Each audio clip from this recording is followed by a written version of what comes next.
Your dog forgets the treats and the little pats you give, but the love you show that stays in their heart forever. Science shows dogs carry powerful emotional memories, and these 10 acts are the ones they secretly hope you'll do. The moments that define how much they truly love you. Number 1. Watch where they need your hand. Most dog owners pet their dog completely wrong. You probably do the head pat, maybe scratch behind the ears. But there's a spot that carries 10 times more emotional significance, and dogs spend their whole lives hoping you'll find it. The chest zone sits right between their front legs, that warm, vulnerable area where their heart beats closest to the surface. When mother dogs comfort their puppies, they focus instinctively on this exact spot. The pressure releases a flood of oxytocin that literally rewires their stress response system. But here's the fascinating part. Research from Duke University found that dogs who receive regular chest pressure petting show 40% lower cortisol levels throughout their entire lives, not just during contact, permanently. Canine behaviorists estimate only 1 in 20 dog owners ever discover this spot. Your dog has nerve endings there that connect directly to their parasympathetic nervous system. A firm, steady pressure with your full palm. This touch creates what researchers call a security anchor that becomes part of your dog's permanent emotional blueprint. When you press this spot, you're literally writing yourself into their nervous system. The memory doesn't fade with time. It actually strengthens through a process called consolidation, where the brain moves important experiences from temporary to permanent storage. Number 2, how you leave destroys them. You're probably causing psychological damage to your dog. Every time you leave the house, the University of Bristol discovered that starting 15 minutes before departure, dogs experience anticipatory separation stress. They recognize your leaving pattern, checking your phone repeatedly, changing clothes, gathering belongings. Their heart rate spikes by 40%. Stress hormones saturate their system. Pupils dilate to maximum width. Most people either sneak out quietly or do dramatic emotional farewells that amplify anxiety. Both approaches cause lasting harm. What your dog desperately needs is a departure protocol, a consistent and boring pattern that signals your guaranteed return. Animal behaviorists recommend something specific, a particular phrase spoken the same way every time. A special toy that appears only when you leave, a treat dispensed in the same location. Through repetition, this protocol creates predictive certainty in your dog's brain. Dogs with established departure protocols show 65% less destructive behavior when alone. They maintain normal eating patterns. They don't develop the stress-related digestive issues that plague anxious dogs. Brain scans show their amygdala, the fear center, remains regulated during owner absence. Without this protocol, dogs spend hours in what behaviorists call hyper-vigilant state, pacing by doors and windows, muscles locked, unable to rest, waiting for a return they can't predict. The chronic stress damages their cardiovascular system, shortens their lifespan, and fundamentally rewires their personality toward fearfulness. Number 3, the play they're begging for, but never receive. You're probably playing with your dog completely wrong, and it's costing them years of mental health. Animal cognition researchers at Purdue University discovered something disturbing. Most dogs never experience what they call authentic play, the type of play that fulfills their biological needs. You throw a ball, they chase it. You repeat this 50 times. Your dog seems happy, but their brain is slowly starving. Ball chasing, tug of war, fetch. These aren't real play. They're conditioned behavior that trigger dopamine. Yes, but they don't activate the neural networks dogs actually need. Real play requires what scientists call role reversal, and unpredictability. In wild canine play, roles constantly shift. The chaser becomes the chastened. The winner becomes the loser. Power dynamics flip every few seconds. This type of play activates the prefrontal cortex, building problem-solving abilities, emotional regulation, and social intelligence. When you play the same game the same way every day, your dog's brain literally stops growing. MRI scans show the hippocampus, responsible for learning and memory, actually shrinks. In dogs who only experience repetitive play, they develop what behaviorists call learned boredom, where play becomes just another task rather than joy. What your dog needs is play that surprises them. Hide and seek, where you actually hide. Chase games, where you let them catch you, then you chase them. Tug of war, where you sometimes let them win, sometimes win yourself. Sometimes both fall over laughing. Wrestling on the floor, where roles change every moment. The University of Veterinary Medicine. Vienna found that dogs who experience authentic play just 10 minutes daily show remarkable changes. Their problem-solving abilities increase by 35%. Their stress resilience improves measurably. They develop better impulse control. They even live longer with reduced rates of cognitive decline in senior years. But here's what breaks my heart. Most dogs will live their entire lives never experiencing real play with their human. They'll chase balls until their joints fail, wondering why that empty feeling never goes away. Your dog doesn't remember the 10,000 times you threw the ball.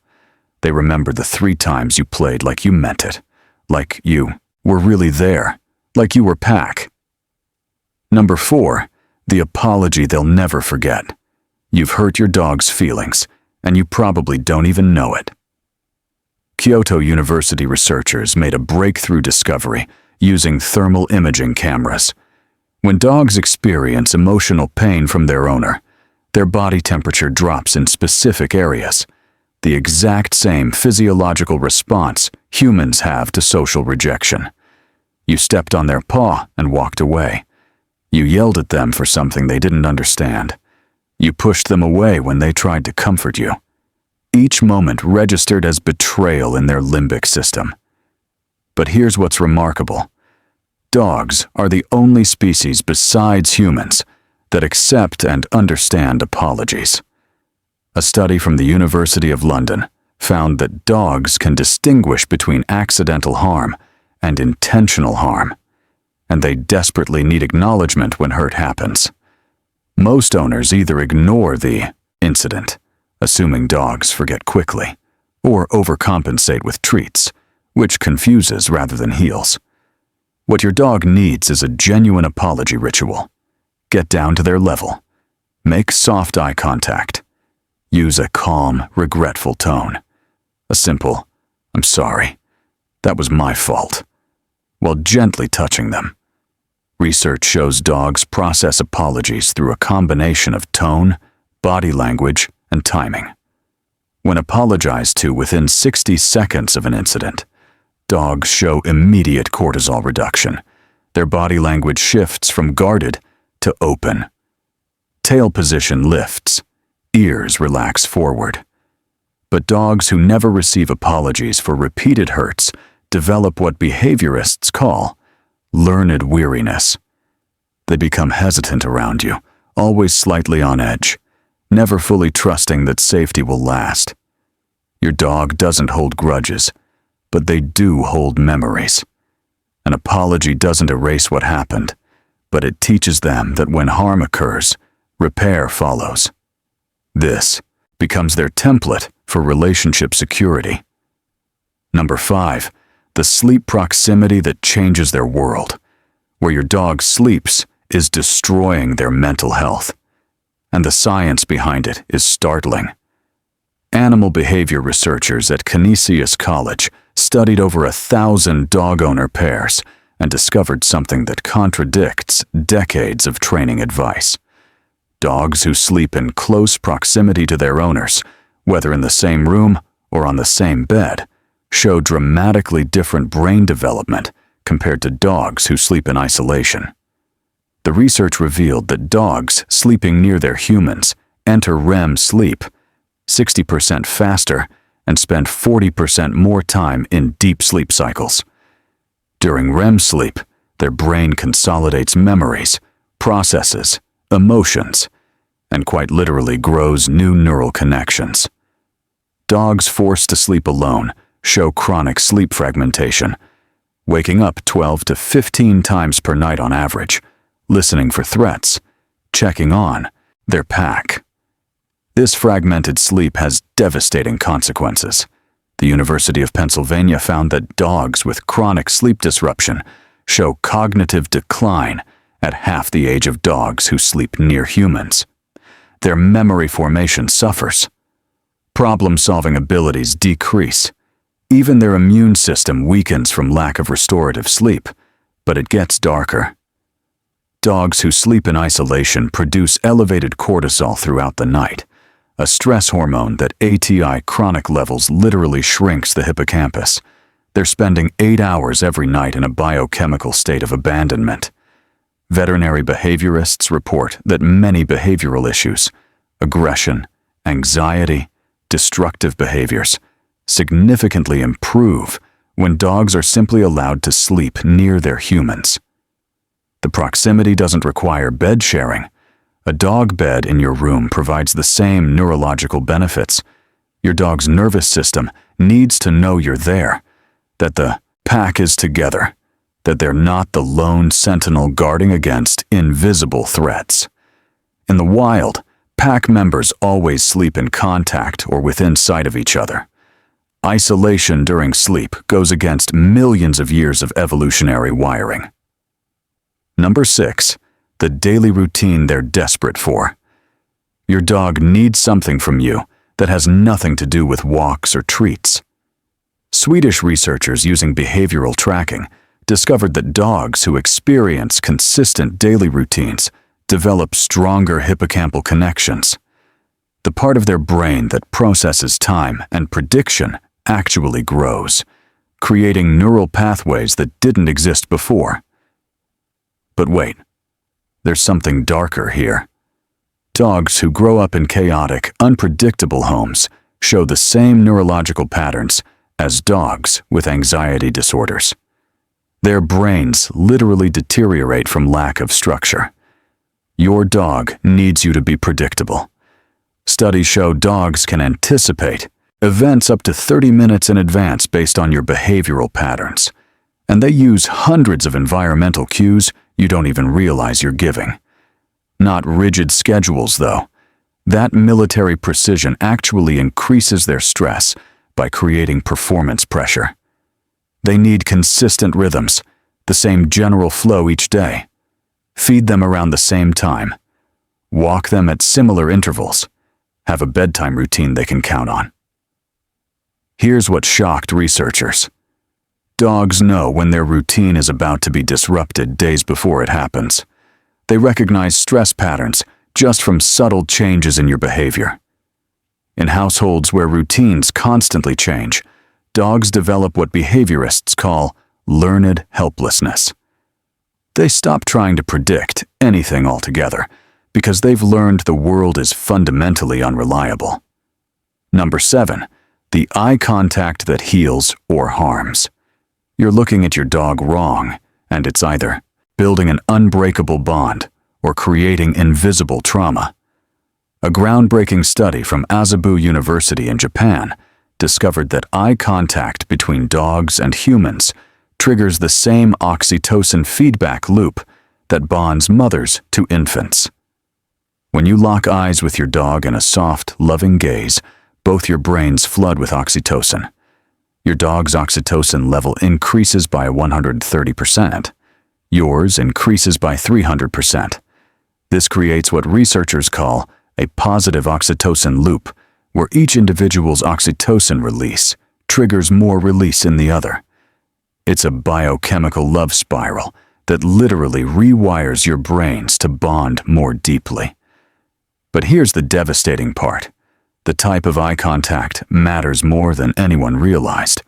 Hard eye contact, staring, direct, prolonged gazes. These trigger the opposite response in dogs. Their amygdala activates, interpreting the stare as a threat. Cortisol spikes, muscles tense. In dog language, a hard stare is a challenge, a prelude to conflict. Dogs forced to endure hard eye contact from their owners develop what's called gaze aversion, where they refuse to make eye contact at all because it's been conditioned as a negative experience. Studies show these dogs have 70% lower oxytocin responses even to soft eye contact because the neural pathway has been damaged. The soft gaze is different. Relaxed eyes, a gentle expression, looking at your dog the way you'd look at someone you love, not staring them down, but sharing a moment. Research shows just 30 seconds of soft eye contact daily creates measurable changes in your dog's attachment security within 2 weeks. Their stress resilience improves, their confidence increases, they seek you out more for comfort. But dogs who never experience positive eye contact with their humans show attachment patterns similar to neglected children. They develop what behaviorists call social avoidance, where they stop seeking connection because connection has never felt safe. Number 8. What happens in the first 60 seconds you're home? Your dog performs a reunion ritual you probably ruin every single day. In those first 60 seconds after you walk through the door, dogs experience what's called a reunion response. They need to confirm their pack bond is still intact. In the wild, this meant re-establishing hierarchy and connection after separation. University of Arizona researchers documented something remarkable. How you respond in that first minute shapes their attachment security for life.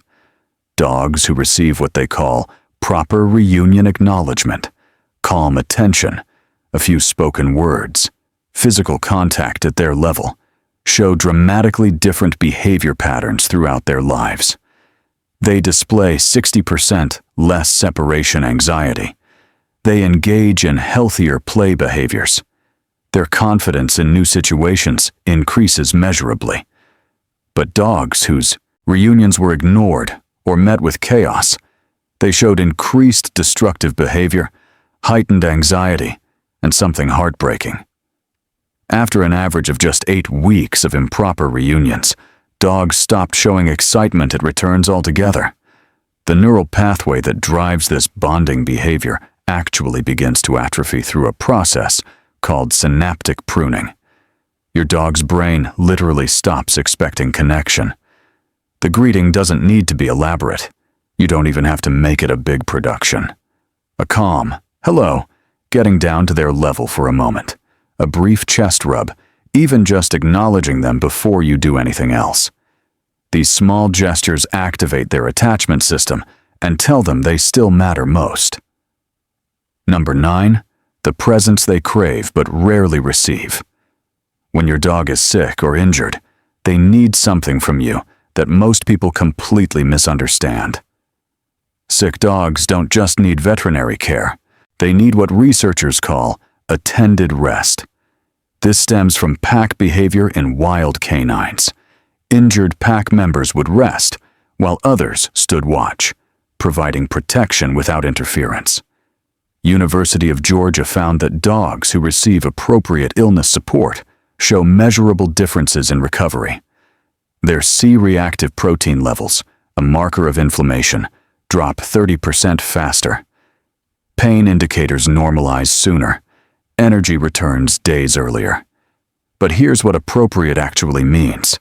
Staying nearby, doing calm activities, working quietly, reading, just existing in their space, not constantly hovering, not forcing interaction, just being their guardian.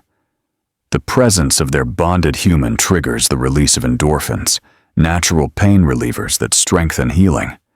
Your quiet company literally accelerates their recovery through a process called social buffering. Some dog owners think leaving sick dogs alone helps them rest. The opposite is true. Isolation during illness triggers abandonment panic, spiking cortisol and delaying healing by up to 50%. Your dog will likely only face serious illness a handful of times in their life. These moments become core memories embedded in the limbic system, where emotional experiences are stored permanently. Number 10. The permission they wait a lifetime to receive. Dogs know when they're dying. Research from North Carolina State University's Veterinary Hospital confirms what many suspect. Dogs show distinct behavioral changes weeks before the end. They're waiting for something specific from you. Dogs have a biological drive to remain useful to their pack, an instinct that kept them functioning even when compromised. But in your home, this instinct becomes torture. They want to let go, but feel they can't, because they sense your denial. Veterinary grief specialists have documented that dogs whose owners verbally acknowledge what's happening show measurable stress reduction in their final days. Cortisol levels drop. Tail wagging increases despite weakness. They seek more eye contact. They eat better. They seem, for lack of a better word, at peace. They need you to tell them it's okay, that you understand, that they don't have to keep fighting anymore, that they've been the best dog, that they're loved beyond measure, and when they're ready, they can rest. This conversation doesn't mean giving up on treatment. It means creating what specialists call emotional release, a space where death isn't feared, but acknowledged with love. Your dog will only die once. How you handle that transition becomes their final memory, encoded in neural pathways that persist until the very last moment of consciousness. Your dog is writing their story of you right now in every moment you share together. If this opened your eyes to what your dog truly needs, hit that subscribe button so you never miss how to give them the love they deserve. And drop a comment telling me which act surprised you most, because your dog is counting on you to get this.